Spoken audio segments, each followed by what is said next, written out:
does essential mean? Essential is a term from philosophy. It does not merely mean important. An essence of something, or an essential feature of it, is a defining feature of it, a feature without which that sort of thing can't exist. It's essential to a triangle to have three sides. It's a contradiction to think there's a triangle that doesn't have three sides, right? If something didn't have three sides, it wouldn't be a triangle. So having three sides is essential to it. Arguably, it's essential to a quantity of water that it contains hydrogen and oxygen atoms. An essential feature or property is one its owner can never in principle exist without having that feature. It's defining. A thing may come into existence or go out of existence, but at every moment of its existence, anything, must have all of its essential properties. This is just the idea of an essential property.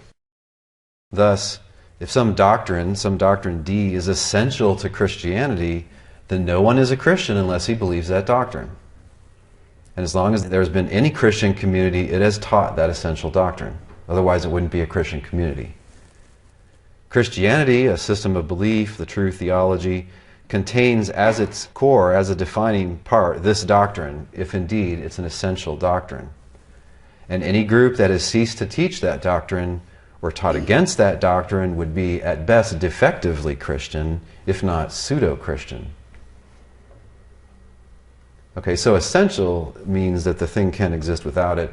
If a doctrine D is essential to Christianity, that means unless that doctrine is there, we're not talking about Christianity anymore. And it means if you don't believe that doctrine, you're not a Christian. A teaching then can't be brand new, only recently minted, if it's an essential doctrine, because Christianity's been around for some time now. If it's really essential, it must have been right there at the very heart of the faith, right in the beginning, in the minds of true believers ever since. The early theologian, apologist, and heresiologist Tertullian of Carthage understood this point, and he used it as a weapon against the Gnostics in the first half of the 3rd century.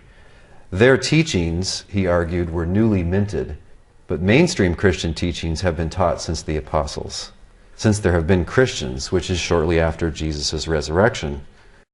Unfortunately for Tertullian, he was, as Shakespeare said, hoist with his own petard, which is to say, petard is a bomb, which is to say roughly fragged with his own hand grenade. So the point is, Tertullian had this great objection that he would beat down all the Gnostics with, that, well, look, we're teaching what's always been taught since the time of the apostles and Jesus. And you guys, you just originated in the 130s or the 150s.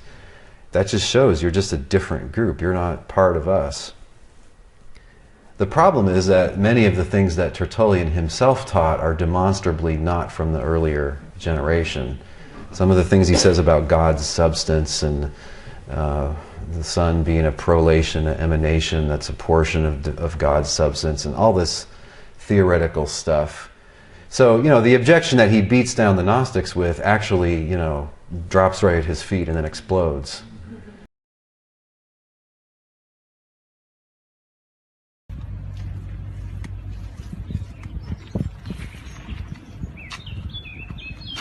Ты неправильно делаешь.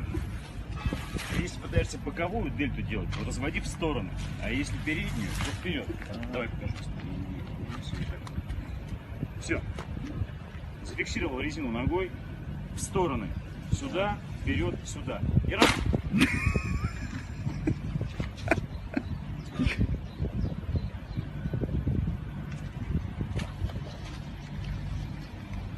And this is a constant problem with heresiologists.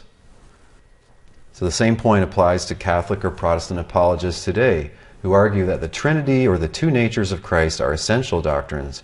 If they're really essential, they have always been believed and taught by Christians.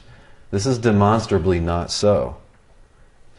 No Christian confessed belief in a tripersonal God until sometime in the 4th century. Now, they used to talk about the Trinity, yes, at the end of the 2nd century, but that was just a triad, a grouping of three. It was God, His Son, and His Spirit. The one God was a member of the Trinity when they first started talking about the Trinity. Trios in Greek or Trinitas in Latin. They talked of the Trinity early on. That wasn't a tripersonal God. When you get into the 4th century, at least by the time of Augustine, there is a tripersonal God. And then at that point, if you ask them, is the one God the Father? No, the one God is the Father, Son, and Holy Spirit. So you could just show by their usage that nobody but nobody was talking about a tripersonal God in the 100s and the 200s. They talked about a Trinity, yeah, but the Trinity wasn't a tripersonal God. God was like the founding member of this threesome, this triad.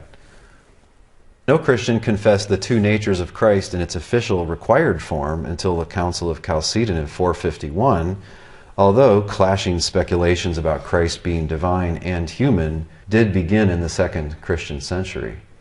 So this stuff about he's got to have a divine nature because he does miracles, because he saves, because he brings divine teaching. Oh, that obviously that's a sign of a divine nature, right? Right. Well, this led to rancorous disputes that got really rancorous leading up to the Council of Chalcedon. So that's the problem with this type of objection. Hey, the Trinity is essential to Christianity. It's what Christians have always and everywhere believed. Nope. Nope, but you need to dig into the historians to find this out. Generally, systematic theologians are not going to tell you this.